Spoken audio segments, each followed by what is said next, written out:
Estas celdas de carga galgas centrométricas son muy comunes. Usan galgas centrométricas pegadas a un elemento estructural. Estas galgas centrométricas vienen a ser unos dispositivos muy pequeños que indican la fuerza con la que, o sea, entre más las apretas, indican esa fuerza. Es la fuerza aplicada sobre esto. Las celdas de carga piezoeléctricas utilizadas para medir fuerzas dinámicas y transitorias. De ahí las celdas de cargas hidráulicas y neumáticas. Estas emplean también en aplicación de altas capacidades. Bueno, seguimos con otro, es sensores de fuerza en miniatura. Estos son muy pequeños y se utilizan para distintos distintos lugares donde no haya mucha capacidad de espacio. Puede ser en robótica, que no hay muchos lugares en robots muy pequeños donde ponerlos, y también en la biomecánica. El sensor de fuerza multieje. Este sensor mide en diferentes direcciones, en el eje X, Y o Z. Le pueden aplicar fuerza por varios lugares y les va a medir. Aplicaciones de sensores de fuerza en la industria automotriz, en la robótica y en la aeroespacial. En la industria automotriz son más utilizados para evaluar la resistencia y durabilidad del cuerpo de aceleración, freno, suspensión y el sistema de dirección. En el sistema de dirección lo podemos encontrar girando el timón para ver con qué fuerza, en los frenos, en la fuerza que apliquemos nosotros sobre el pedal de freno para enviar la señal. En la suspensión, en el momento del golpe, de que caiga en algún bache o alguna otra cosa. En la robótica, estos sensores son utilizados para controlar la fuerza en cual el robot tiene que tocar o mover alguna cosa, porque si implica mucha fuerza lo puede romper, o si, también si no aplica la suficiente fuerza lo puede hacer caer. En el área de aeroespacial, los sensores de fuerza emplean pruebas de componentes aeroespaciales para ver con qué fuerza, si aguantan, la fuerza en las alas o en turbinas. ¿Qué es un sensor de momento? Un sensor de momento, también conocido como sensor de torque, es un dispositivo que mide el momento de torsión. Es una medida de fuerza que causa que un objeto gire alrededor de un eje. Implicando la fuerza girante. Es crucial medir la fuerza para que no giremos mucho y pueda llegar a romper.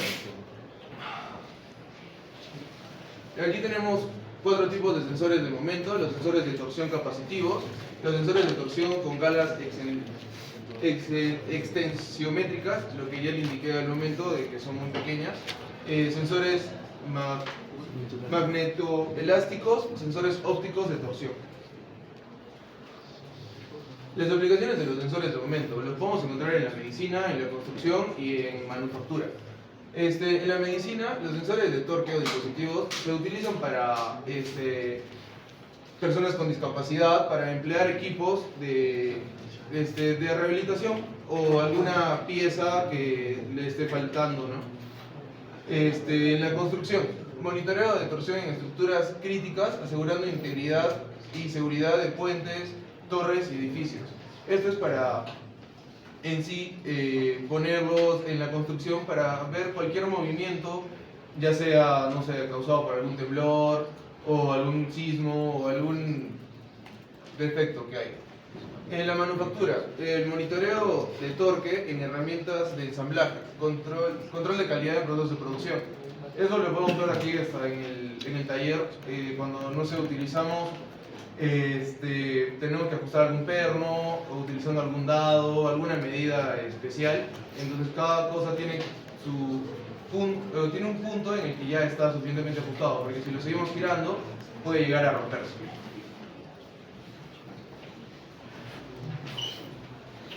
¿Qué es un sensor de deformación?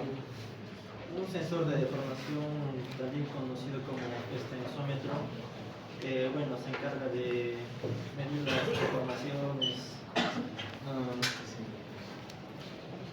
cuando se le aplica una fuerza. Tipos de sensores de deformación. Tenemos los de carga tensiométrica, sensores de fibra óptica, sensores piezoeléctricos. Los sensores de carga tensiométrica consisten en una rejilla de alambre metálico o semiconductor adherida a un sustrato aislante. Los sensores de fibra óptica varían dependiendo de las propiedades ópticas, ¿no?, de la fibra.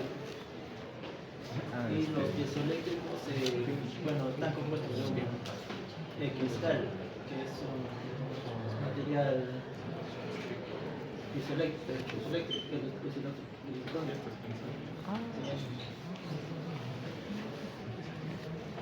Tenemos sensores piezoresistivos que utilizan una resistencia variando, o sea, dependiendo de la fuerza que se le aplique al sensor, la resistencia va a cambiar. Tenemos los sensores capacitivos que miden dependiendo de la variación de la capacitancia. Los sensores acústicos que miden los cambios en la propagación de ondas acústicas o ultrasónicas causadas por la deformación del material.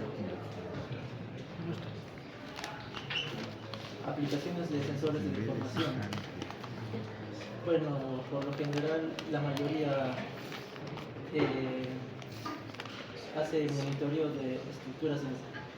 También se utiliza para ensayos de materiales, control de procesos industriales y bueno, también en ensayos no destructivos. Principios de funcionamiento. Bueno, por lo general los sensores de fuerza, sensor de momento y sensor de deformación utilizan cargas tensiométricas. Cada uno va variando.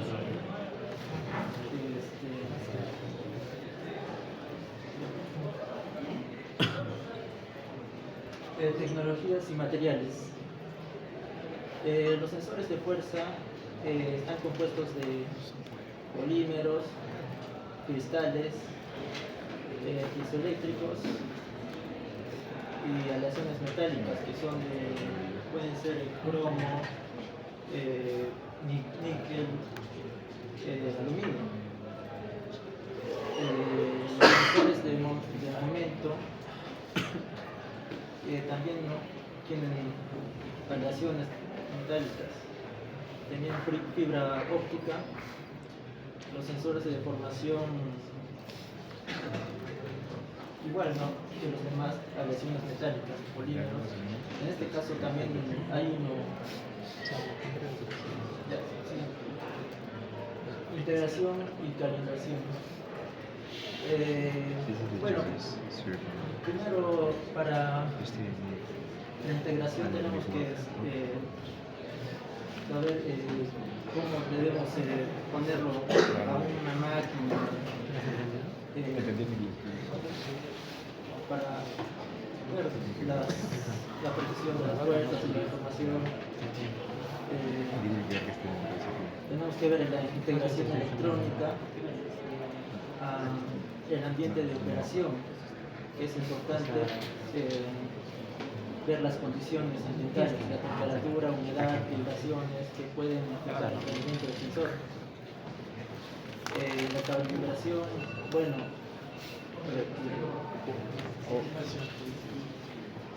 cuando se expone al público, no en la pizarra. Y si vamos a leer, ponemos la diapositiva y que lo lean los compañeros, ¿ya? Eso es una exposición. Una gala tensiométrica, ¿qué parámetros te da a la salida?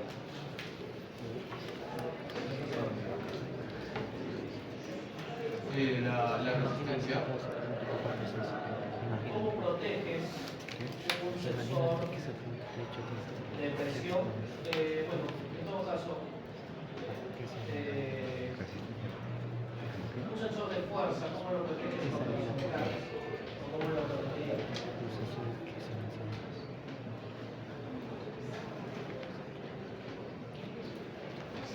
poniéndole algún límite, ingeniero, que, o sea,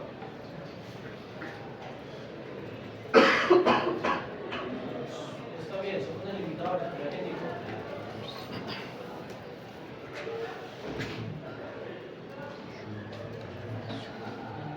Cuando se usan sensores muchachos de fuerza, se protegen con limitadores mecánicos con su defecto con amortiguadores. O sea, que mecánicamente lleguen hasta un punto, porque si no van a destruir. claro. Para una fuerza dinámica, ¿qué tipo de sensor usarías para medir esa fuerza?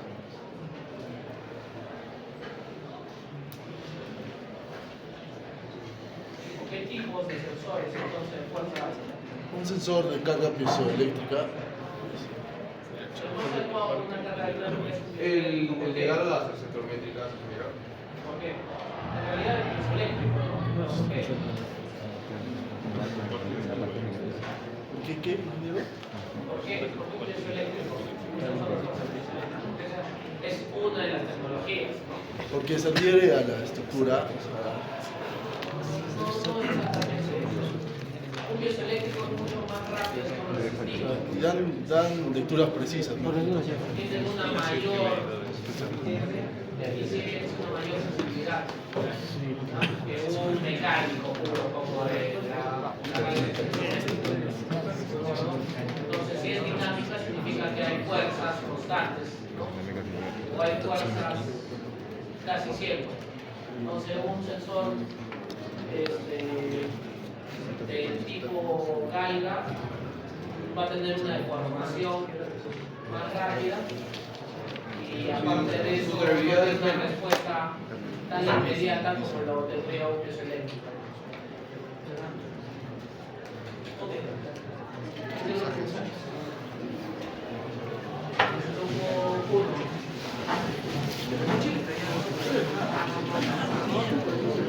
Ahí no me miro. ¿Qué? Ahí no me miro. Oye, ¿qué va a traer?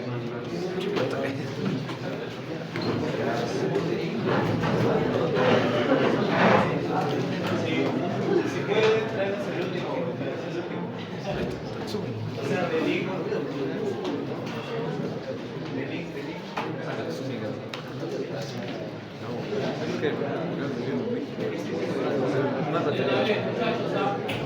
Tú estás mirando. ¿Estás mirando? ¿Por qué no?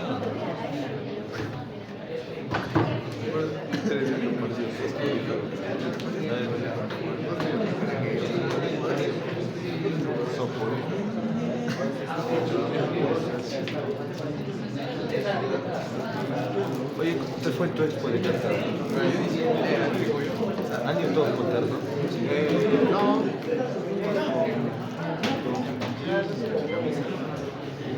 No habías hecho su nota.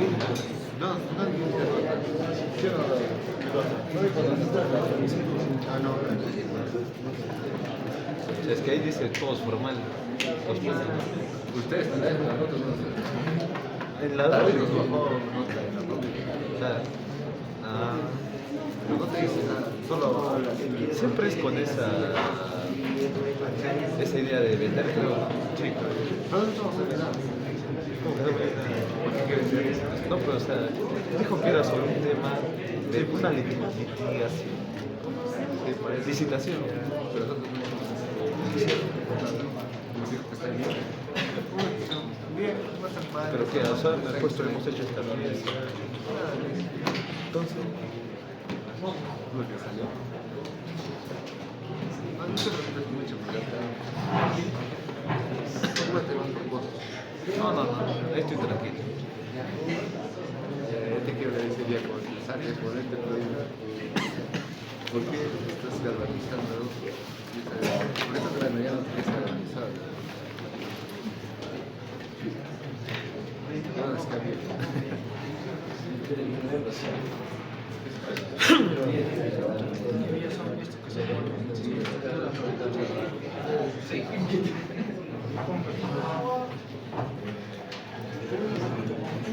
Y acá el USB está cargado. Sesión 1 dice. Salen.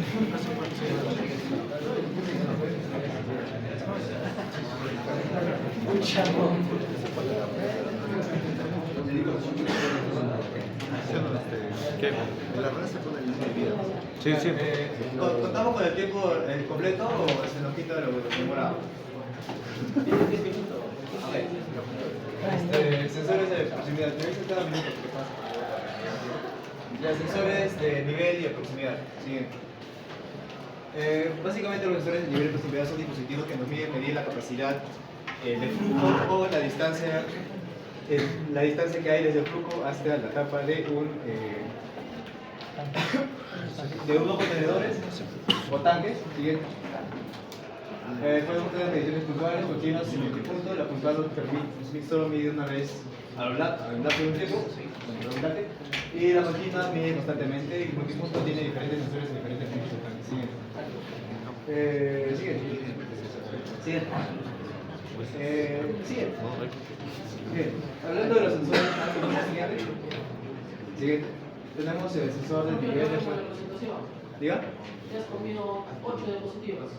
Copiado pasado 8 dispositivos. Ah, bueno, ya, anterior. Ya, ahí. Anterior. Más de lo mismo en realidad lo que dije, pero no son, ya sigue. Medición directa e indirecta. La medición directa mide directamente la variable, o sea que dice que tiene que tener contacto directo con el material que se quiere medir. La medición indirecta no necesita tener contacto con el material que se quiere medir, por lo que realiza un cálculo o algún algoritmo. Bien. Los sensores más comunes tenemos el flotador, de constancia, radar, pata guiada, paletas, horquillas vibrantes, conductivos, etc. Siguiente. Bien. Hablando del nivel del flotador, básicamente el funcionamiento del nivel del flotador es que tiene un red switch que mientras luego ver acá, mientras va subiendo el fluido, este flotador, como flota, para la redundancia, va a hacer un contacto en el sensor. Siguiente. Como ventaja podemos tener de que no requiere indicación y es directamente la indicación directa y es económica, y como ventaja es que es invasivo, quiere decir que tiene contacto directo con el líquido. El sensor de tipo capacitivo básicamente mide la capacitancia, que la capacitancia es la capacidad de almacenar carga eléctrica. Necesita de 2 electrodos y un material eléctrico. Podemos ver acá más o menos cómo tiene los dos, digamos que los electrodos son estos dos de acá, y va a medir la cantidad de líquido que hay en el tanque de acuerdo a qué tanto flujo de electricidad permite recorrer en el espacio que tiene en medio los dos electrodos. Como pueden ver acá, hay un mayor volumen, por lo que pasa mayor electricidad, y acá menos volumen porque pasa menos electricidad. Siguiente.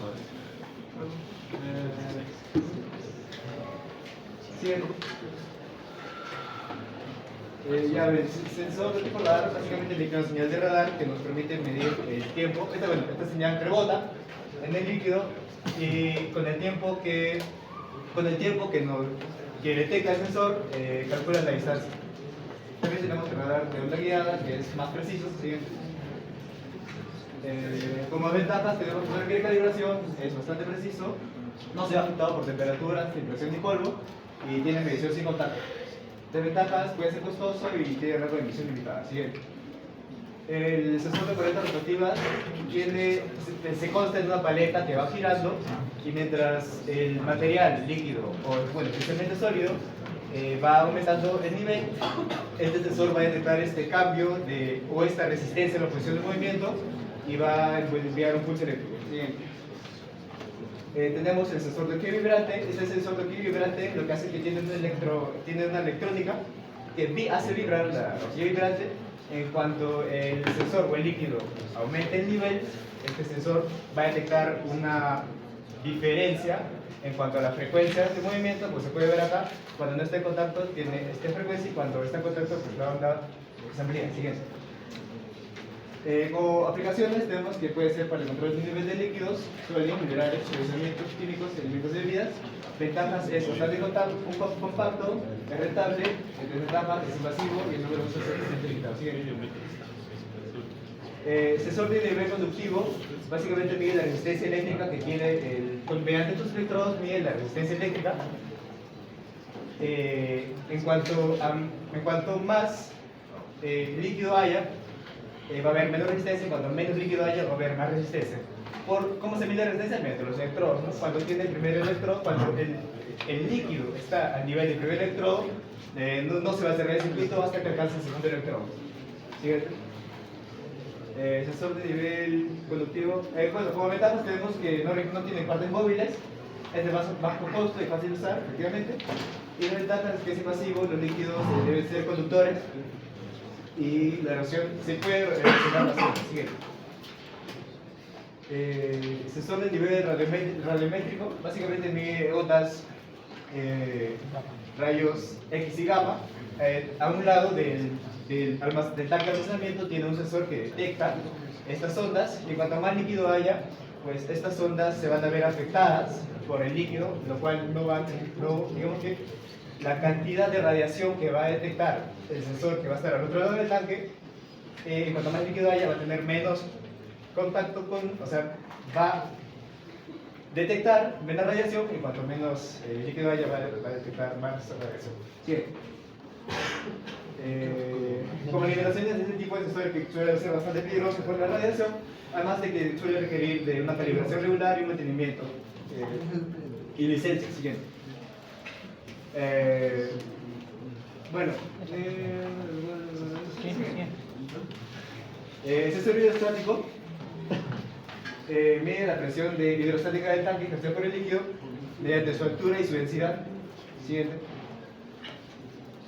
La ventaja de este sensor es que puede ser bastante preciso y estable a largo plazo. Como desventaja tenemos que es afectada por la densidad, incluso la altitud y temperatura del ambiente. Siguiente.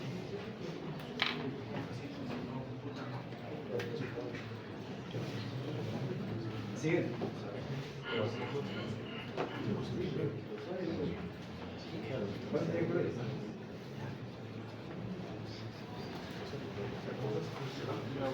Tenemos los sensores de proximidad ahora. Primeramente, el sensor de proximidad es un dispositivo que percibe objetos sin necesidad de un tiempo compacto. Sus características, la primera pues, que funciona sin necesidad de tocar el objeto, puede detectar a distancias unos pocos milímetros de distancia y detecta a varios metros y su respuesta es muy rápida. Sí. Tenemos los tipos de sensores de proximidad, son inductivos y pasivos ultrasónicos. Los inductivos usan bobinas magnéticos, los pasivos detectan campos eléctricos. Los ultrasónicos emplean ondas que reciben y que envían y reciben para obtener la respuesta. Sí. Infrarrojos, magnéticos y fotoeléctricos. Los infrarrojos utilizan un infrarrojo y son de dos tipos, activos y pasivos. Los activos emiten para involucrar la luz, y los pasivos son los que detectan la radiación. Magnéticos detectan la presencia de objetos mediante campos magnéticos, y los fotoeléctricos utilizan reflectores de luz que al ser alterada esta luz es interrumpido o reflejado. El funcionamiento de los sensores de proximidad varían en cuanto al tipo de sensor que estamos usando. Primero es el sensor inductivo, tenemos las membranas internas que luego generan un campo magnético con frecuencia de oscilador. Cuando se lo introduce un objeto, a este se produce un fenómeno denominado la corriente focal y provoca un campo magnético en dirección a la bobina. Siguiente. Luego tenemos el capacitivo. Estos usan dos electrodos y al final nos bota una corriente continua que se compara con un umbral y al final nos bota, nos indica y se conmuta con el efecto del sonido. Tenemos el eléctrico, también se usan diodos emisores de luz. Tenemos el ultrasónico y magnético. El ultrasónico y magnético, como dije antes, el ultrasónico emite ondas y luego recibe la señal para detectar el objeto. El magnético es mediante un imán y esta señal se amplifica y al final se conmuta con el interruptor. Tenemos las aplicaciones. Estas son las aplicaciones industriales en el sector automotriz y en el sector de la salud. Tenemos productos de calidad, robótica también podría ser, sistemas de conductor, sistemas de apertura y cierre y dispositivos médicos. También tenemos aplicaciones electrónicas de consumo y aplicaciones de seguridad. De consumo tenemos dispositivos inteligentes, electrodomésticos inteligentes. Y en la seguridad tenemos como sistemas de acceso y de detección de movimiento. Muchas gracias.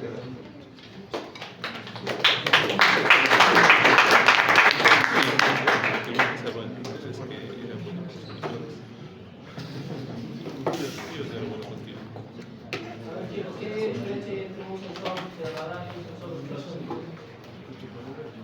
Por lo que hemos explicado. Un sensor de ultrasónico emite una onda de sonido a alta frecuencia, una onda de radar. Sí, en realidad es la diferencia, porque al principio es el mismo.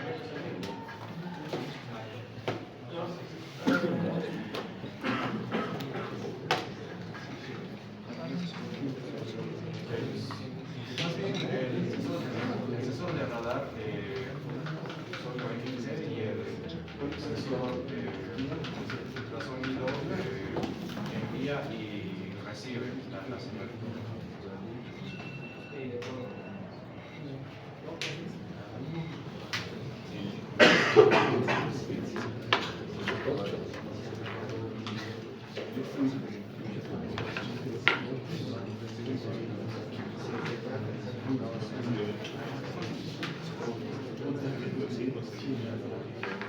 ¿Qué ventaja ofrece, por ejemplo, un sensor ultrasónico?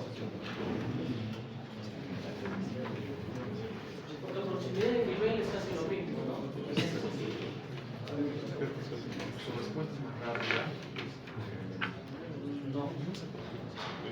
No necesariamente teniendo en cuenta que un ultrasónico, como tú bien has dicho hace un rato, emite y recibe. Entonces eso significa que hay un doble tiempo de emisión. ¿Qué otra ventaja? La calidad del sonido puede ser afectada por sonidos externos, mientras que la radar En realidad no, un ultrasónico, hacer un sonido ultrasónico es muy difícil, ¿no? ¿Qué otra ventaja entonces?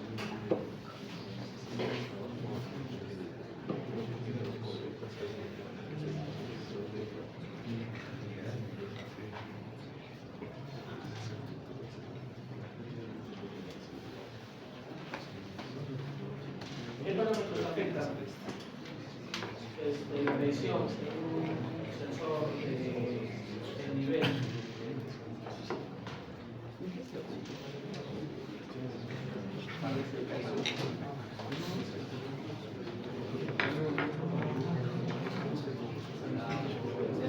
Dependiendo del tipo de sensor, por ejemplo, los de bola o los de pesos estáticos se ven afectados por donde se han usado, porque, por ejemplo, el clima y la equipa no va a ser igual por la radiación que tiene cada lugar, por la temperatura, o en este caso, como en otros sensores como los de bola se van a afectar por la viscosidad. La viscosidad del líquido, como le comentáis, los de bola se ven mejor de los que son más densos. las temperaturas también. ¿Por qué la temperatura?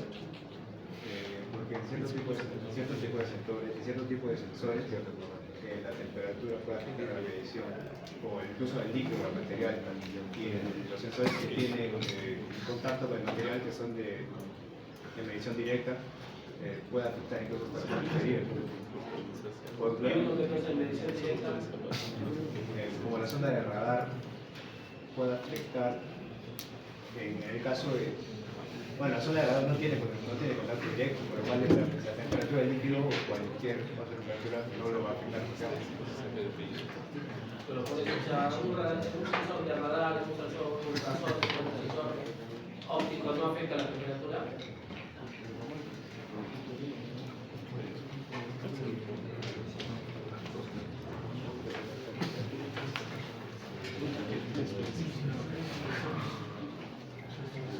Nos guste o no, muchachos, la temperatura es un punto que afecta a casi todo. Todo, por lo menos, lo electrónico, ¿no? Todo lo electrónico. ¿Cómo se detecta la temperatura? Pero ¿cómo?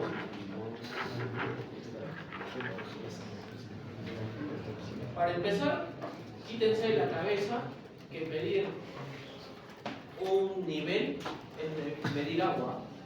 Quítense eso de la cabeza, es lo primero en lo que pensamos. ¿No? Es lo primero en lo que pensamos. Un nivel ni siquiera puede ser agua o líquido, puede ser algo sólido. Material en general. Puede ser algo sólido. La temperatura, incluso a determinados líquidos, porque me imagino que eso han podido ver en algo termodinámico o algo por el estilo, afecta a la densidad del mismo líquido, ¿no? Y eso genera lecturas erróneas, o sea, no directamente al sensor, pero sí sobre lo que queremos pensar. Y hay que tener en cuenta. Aparte, creo que hemos hablado, no sé si en este curso o en algún curso anterior, los parámetros ideales es temperatura ambiente a 25 grados centígrados, ¿no? Por encima de eso cambian las condiciones dieléctricas de los mismos materiales, ¿no? O se vuelven más conductores o se vuelven menos conductores, por hacerlo súper simple, ¿ah? Por decirlo en palabras sencillas, ¿ah?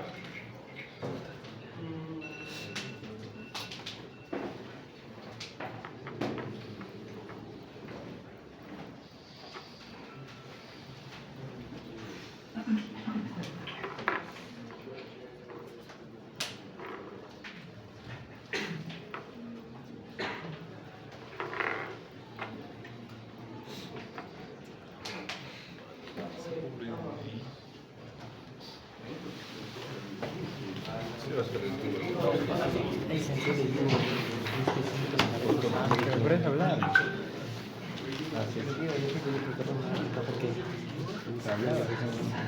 Respondías algo.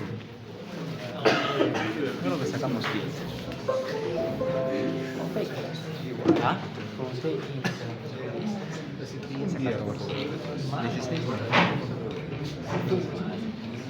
Eso es algo en una pregunta.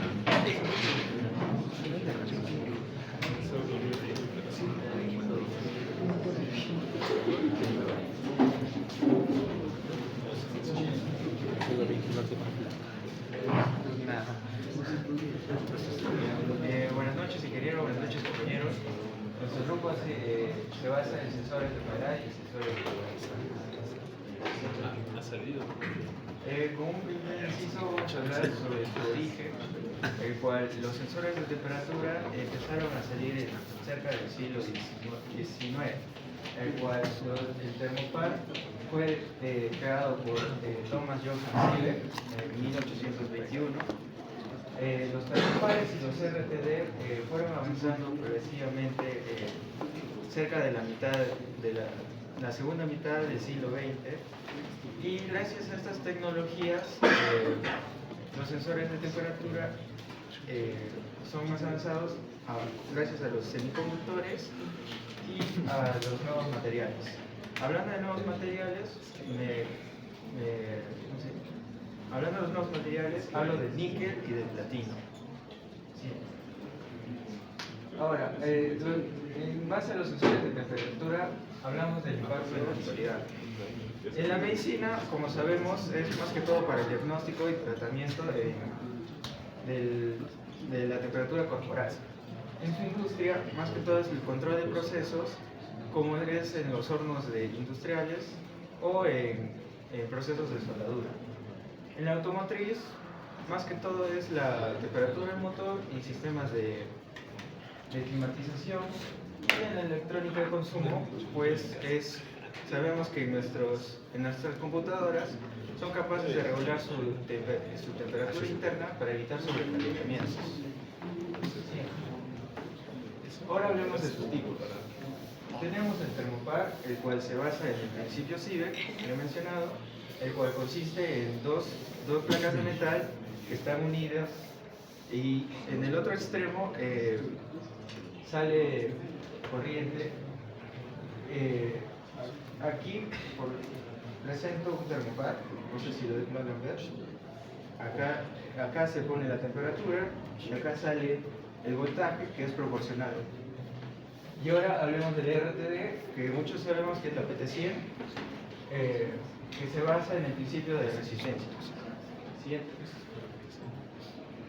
Tenemos el vidrio metálico, el cual es también en el principio de deformación de los materiales. ¿Cómo es esto? Pues está compuesto de dos materiales, uno con un coeficiente de dilatación alto y uno bajo, el cual se va a torcer formando un espiral que va a estar unido a esta aguja y va a dar el valor de la temperatura. El problema de este bimetálico es que no es preciso. Y en el cambio de estado, pues su apariencia cambia, como dije. Ahora, hablemos de los parámetros que influyen a la temperatura. Tenemos un rango de temperatura y precisión. Más que todo esto es dependiendo del sensor de temperatura. En este caso, podríamos dar como ejemplo el termopar, que es capaz de detectar extremas temperaturas. En precisión, hablemos del RTD, que es muy preciso. En tiempo de respuesta, más que todo tenemos que saber el cambio de temperatura en pocos tiempos. Un ejemplo sería el termistor. Y en condiciones ambientales, como dice, afecta humedad, vibraciones químicas. Y afecta pues su vida útil. Y ahora sus principales aplicaciones, pues tenemos el confort, más que todo es aire acondicionado y climatización. En la industria, como ya se mencionó, es control de procesos y monitoreo de sistemas, más que todo para saber las temperaturas en las cuales trabajan unas máquinas.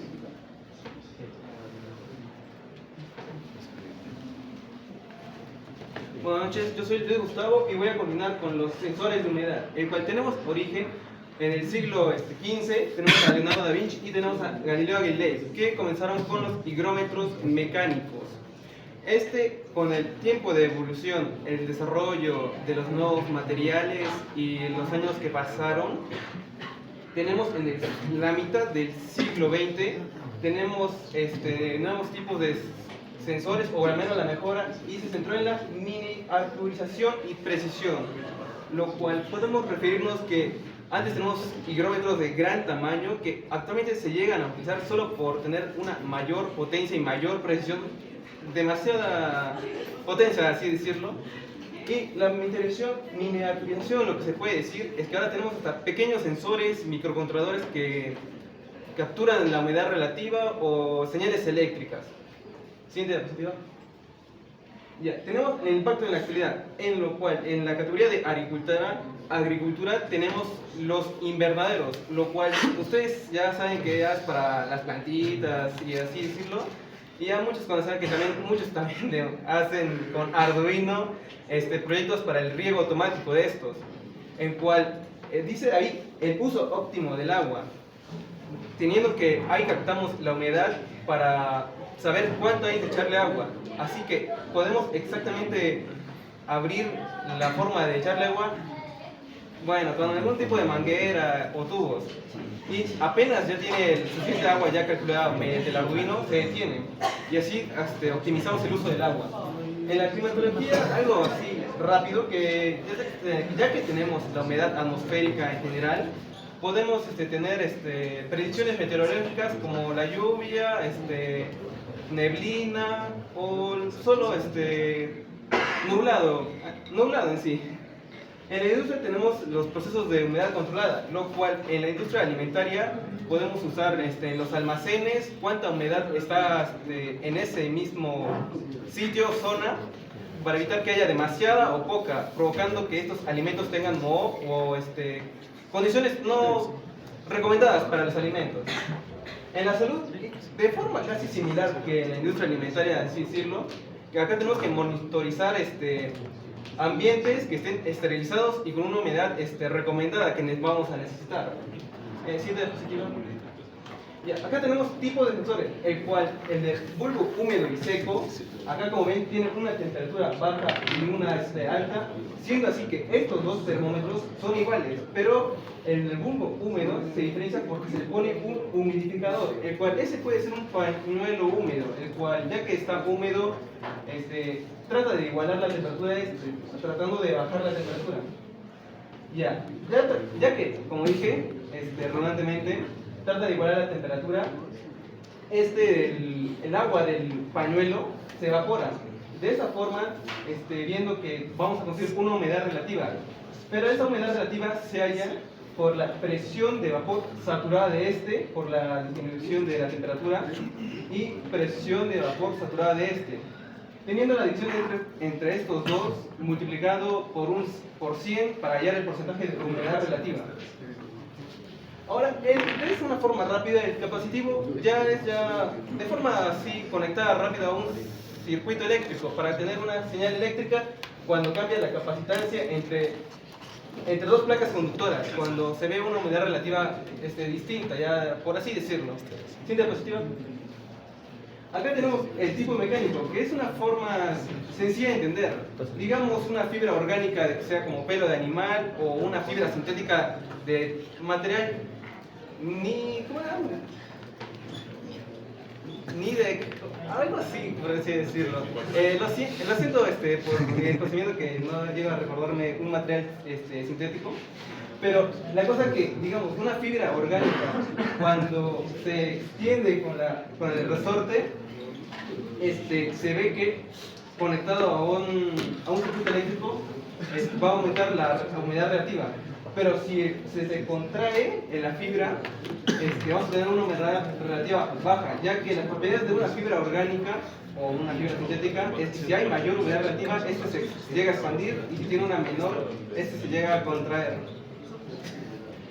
Por condensación, se basa en ese tipo de punto, que digamos que sea un espejo reflectivo, teniendo que acá tenemos un tipo de iluminación cualquiera apuntando al espejo. Llega a rebotar a un fotorresistor, teniendo una resistencia.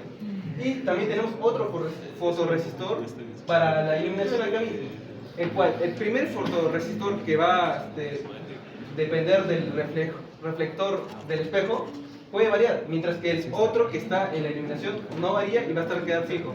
Teniendo que esta variación de resistencias va a ir como una señal para el enfriador, como un tipo de motor, una máquina que va a enfriar este tipo de espejo, y ese enfriador va a funcionar para generar gotas de agua, porque va a entrar aire de este tipo y el aire contiene humedad, el cual va a llegar a enfriar y va a quedar gotas, y eso va a reducir la iluminación rebotada hacia otro fotorresistor, así quedando una diferencia de resistencia, y así avisar a esta máquina que pare de funcionar el enfriamiento o que aún siga avanzando, ya así un tipo de forma automática. Siguiente diapositiva. Los parámetros que influyen, y casi similar que el de temperatura, tenemos que la temperatura extrema, sea alta o baja, puede afectar a los sensores de humedad. En la presión, ya como en cada proceso, cada tipo, se ha mencionado que se halla la humedad relativa de acuerdo a la presión.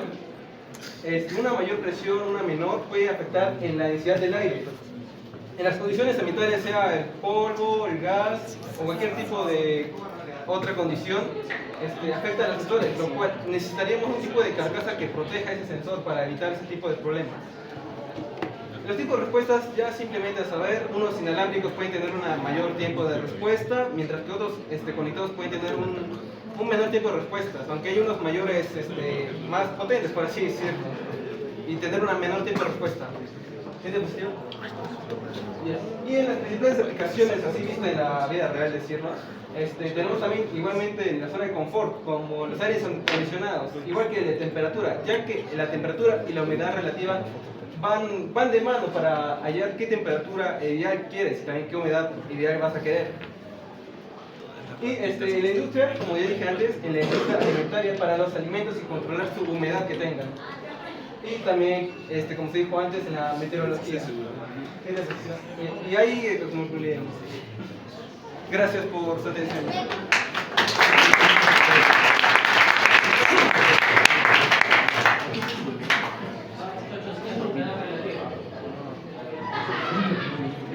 ¿Qué es la humedad relativa? Es la cantidad de agua que hay en el aire respecto a la cantidad total de aire. Respecto a la cantidad que el aire podría. Podría agregar. Respecto a la cantidad que el aire podría.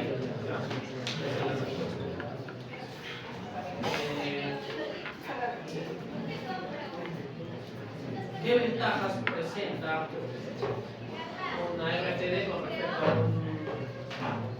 un termoparque? En cuanto a la RTD es precisa, como se mencionó, y en cuanto al termopar es más robusto, presenta altas temperaturas. Si no me equivoco, el RTD es más lento que el termopar. Es más lento. El termopar es más lento que el termopar. El RTD es más lento que el termopar. No, yo pienso al revés. Un RTD es más estable, un RTD es más preciso. Eso sí,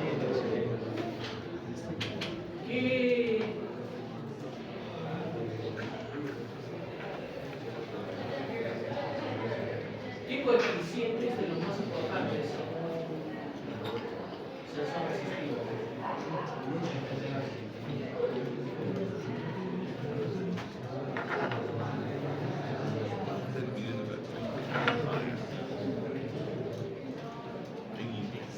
¿Cuál considera el parámetro más importante probablemente en un valor de temperatura?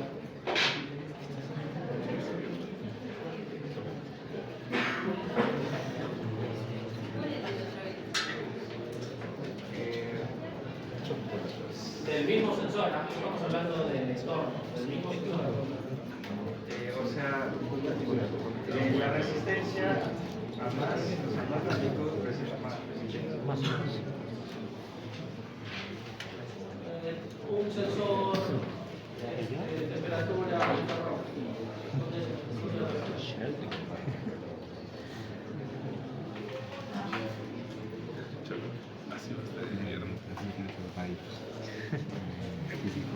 Obviamente que cualquier sensor, muchachos, su parámetro más importante es el de su sensibilidad.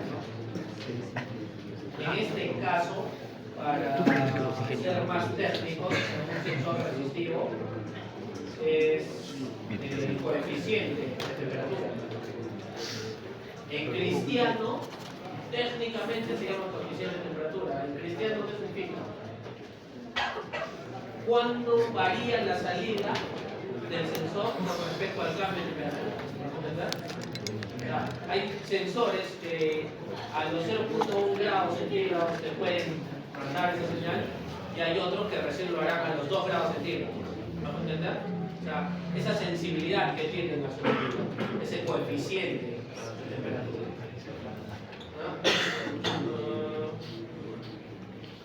Bueno, han mencionado muchas aplicaciones, es más, no lo hemos mencionado muchas aplicaciones, pero han puesto dentro de los ámbitos hospitalarios La humedad, sobre todo se usa, como bien mencionaron en la presentación, en los centros quirúrgicos y laboratorios.